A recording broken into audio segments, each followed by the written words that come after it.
माथे पर तिलक नहीं होता है तो ये पतन नहीं तो और क्या है। सनातन धर्म को बचाओ, अभी भी वक्त है, नहीं तो दूसरे लोग तुम पर हावी हो जाएंगे। अपने धर्म की रक्षा करने के लिए गर्दन कट जाए तो सामने खड़ी कर दो भैया कि मेरी गर्दन काट ले, लेकिन अपने धर्म को डूबने नहीं दूंगा। एक हमारे भक्त हैं, बड़े अच्छे शिष्य भी हैं, रामकरण जी, सनातन धर्म के बड़े रक्षक हैं। मुझे कहते हैं गुरुदेव आप बोलिए, कथा तो सुनाओ, लेकिन कुछ ऐसा बताओ इनकी बुद्धि में बात बैठे और वास्तव में भक्ति दिखनी है ना जो अगर, तो उनके अंदर दिखाई देती है मुझे। जबकि हमारा मिलना जुलना भी बहुत कम होता है, फोन पे वार्ता भी नहीं होती तुम्हारी तरह, लेकिन उसके बाद भी उनके अंदर भक्ति है। कहीं भंडारा हो रहा हो, कहीं कुछ हो रहा हो, बड़ी सेवा कर लेते हैं। और सेवा भी ऐसी करते हैं कि उस सेवा में कोई दिखावा नहीं होता है। उस सेवा में कभी ये नहीं होता है कि गुरुदेव मेरा नाम बोलिए कि मैं सेवा करूं। हमेशा एक ही बात रहती है उनकी, गुरुदेव मेरा नाम का बखान न करें। मैंने कहा भैया जो आदमी जैसा वैसे तो बताएंगे, ये है भक्ति। नहीं तो लोग तो जरा सा कुछ करें, महाराज कहते हैं सबसे पहले हमारा नाम माइक में बोलना, और लगे तो पहले हमारे गले में बड़ी सी माला भी डाल देना। भक्ति हो तो ऐसी हो जिस भक्ति में सादगी हो। परमात्मा की दया से उनके पास में अन्न धन सब चीज परिपूर्ण है, भगवान ने बड़ा सुंदर सब कुछ दिया है, लेकिन देने के बाद मन पवित्र है, ये सबसे बड़ी बात है। नहीं तो लोगों, मैंने बड़े बड़े धनाढ्यों को देखा है जिनके पास धन है, अरबों की संपत्ति है, खरबों का धन है, फैक्ट्रियां हैं, कंपनियां हैं, लेकिन देने के नाम पर रत्ती भर कुछ दे, और दें तो सबसे पहले स्टेज पर खुद ही खड़े हो जाए। ये दान है, ये भक्त है, ये भाव है। और सनातन धर्म के लिए तो महाराज कहीं सुन नहीं सकते वो। जरा सा कुछ बात आ जाए सनातन धर्म की तो दौड़ पड़ते हैं। मुझे कहते हैं महाराज जी कुछ करो न करो, बस कहीं कहीं गांव गांव में कथा कर लेते हैं, कुछ सुधार आएगा। और औरों पे न आए पर कुछ जनों पे जरूर लाना चाहता हूं मैं। पूछो क्यों? अब तो मुझे खुद को लगने लग गया मैं कहीं गुज्जरी तो नहीं हो गया। मेरी भाषा में भी बदलाव नजर आने लगा है मुझे। अब दिन रात मैं तुम्हीं लोगों के बीच में हूँ, वही बोली वही भाषा वही चल रहा है दिन रात, तो जुबान में वही भाषा चढ़ने लग गई है ना महाराज। प्रेम से बोलो श्री राधे। और मैं एक ही देखो, हमारी शिष्य जो नागपुर से आ रखी, इसको पूछना कभी हम वहां मिलते हैं किसी से मिलते नहीं है, बैठते नहीं है, किसी से बातें नहीं करते। हमारे लिए अलग व्यवस्था होती, और तुम लोगों के साथ में दिन भर बैठा हुआ हूँ, रात को थक जाता हूँ, फिर भी तुम्हारे साथ बातें करता हूँ, तुम्हारे दुख को दूर करने की कोशिश करता हूँ। क्यों इतना प्रेम है? वो इसलिए है क्योंकि तुम मेरे ठाकुर के वंश से हो। पर तुम ठाकुर के वंश से तो हो, पर अभी भक्ति की बहुत बड़ी कमी है। ध्यान रखना, गोविंद तुम्हारे आराध्य हैं, गोविंद तुम्हारे इष्ट हैं। भगवान मेरे कन वृंदावन जाके कुछ नहीं मिलेगा अगर बदलाव नहीं आया। रोज हमेशा तुम महीने में 2 बार 4 बार 10 बार वृंदावन चले जाओ, और तुम्हारे जीवन में बदलाव नहीं आया तो वो वृंदावन जाना किसी काम का नहीं। रोज मस्तक पर तिलक लगाओ।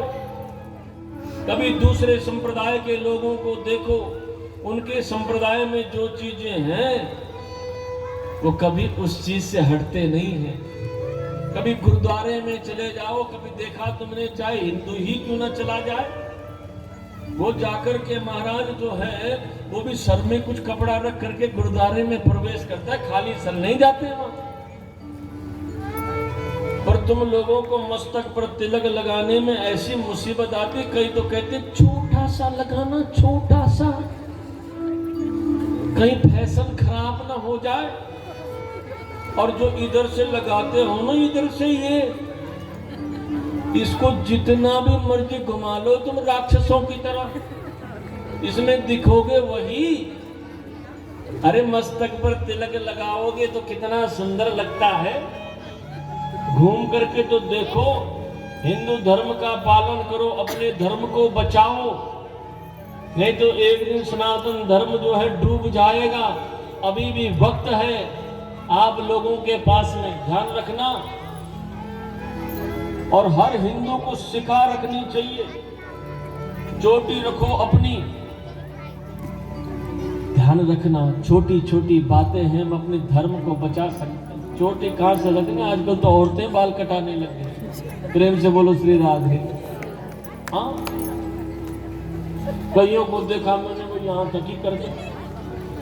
पहले के लोग कहते थे कि बाल कटाए तो माई बन गई, समझ लो। बोले हरिद्वार भेज दो इसको आश्रम में।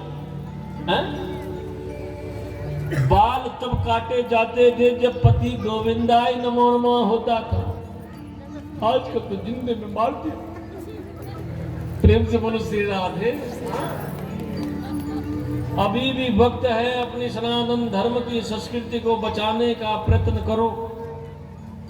सुखदेव भगवान कहते हैं, हे प्यारे परीक्षित, ऐसे ही उन गोपियों ने जाकर के महाराज के लिए, जब गोपी कन्हैया प्रकट हो गए तो भगवान ने सबसे पहले काम को जीता। और जब भगवान ने काम को जीता ना जी, तो बाबा सोचे कि मैं भी जाऊं, मैं क्यों पीछे रहूं। और भगवान बोले, शंकर ने जो है ना मैया से कहा, मैं जाऊं थोड़ा सा, पर एक काम करो, वहां पुरुषों को जाने के लिए प्रवेश है नहीं, जाए कैसे। तो बोला एक काम करते हैं, ये पार्वती जरा मुझे सजा ले।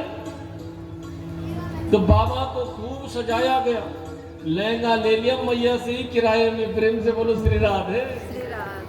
चुनरी डाल दी।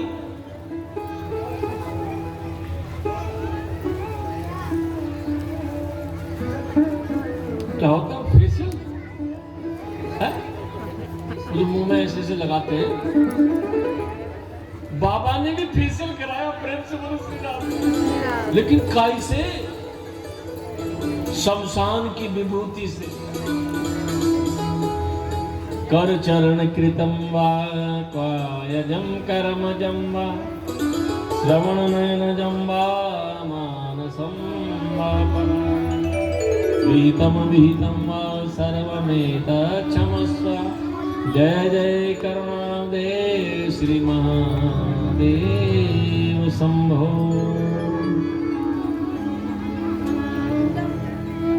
सुंदर महाराज, पाउडर क्रीम की जगह शमशान की विभूति लगा दी गई।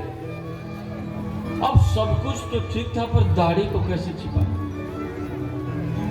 घुंघराली जो बाबा की जटाएं हैं उनको कैसे, मैया ने सुंदर जूड़ा बना लिया, लहंगा पहना लिया, चुन्नी डाल दी, अब बाबा निकल पड़े। लेकिन यहां तो पुरुषों को प्रवेश नहीं। तो कहते हैं वहां भगवान भोले शंकर ने राधा रानी की जो सखी है ललिता, उससे कहा, ललिता मुझ को दर्शन करा दे, थोड़ा सा 2 ठुमके लगा करके वापस आ जाओ। सुखदेव भगवान कहते हैं, ललिता ने कहा, बाबा एक शर्त में लेके जाऊंगी, जरा इस घूंघट को और नीचे कर लो। और महाराज उस घूंघट को बाबा ने और नीचे कर लिया, और जो है महारास होने लगा। थोड़ी देर तक महारास हुआ, कन्हैया समझ गए कि भगवान भोले। बाबा ने कहा, रुको रुको रुको रुको। गोपियों ने कहा, अच्छा खासा नाच रहे थे, अब क्या हो गया, ऐसी क्या स्थिति आन पड़ी। बोले, गोपियों मुंह को कैसा पता चलेगा सारी गोपियां हमारे गांव के कि दूसरे गांव के आ गए। गोपियों ने कहा फिर। बोला, लाइन में खड़ी हो जाओ, मैं सब गोपियों के घूंघट उठा के देखूंगी कि हमारे गांव की हैं कि नहीं। भगवान बोले, शंकर बोला, अच्छे खासे नाच रहे थे, न जाने इस कन्हैया को क्या मुसीबत आन पड़ी कि घूंघट उठाना पड़ेगा। अब 1-2 गोपियां थोड़ी हैं, करोड़न गोपियां हैं। लाइन लग गई महाराज, लंबी चौड़ी। कन्हैया ने घूंघट उठाया, एक गोपी 1 2 3 4 5 6 7 8 9 10। बोले हट। सब यहां से पतली पतली गोपी हैं। भगवान बोले शंकर अंत छोड़ कर खड़े हैं। बोले वो मोटी वाली गोपी से गिनती शुरू कर। बाबा जो थे दौड़ने लगे। बाबा को लगा अब पकड़ा जाऊंगा। जैसे दौड़ने लगे कन्हैया ने हाथ पकड़ लिया और जैसे हाथ पकड़ा घूंघट उठाया देखा तो दाढ़ी वाली गोपी। यहीं से भगवान भोले शंकर का नाम गोपीश्वर भगवान कहलाया। गोपीश्वर भगवान जी।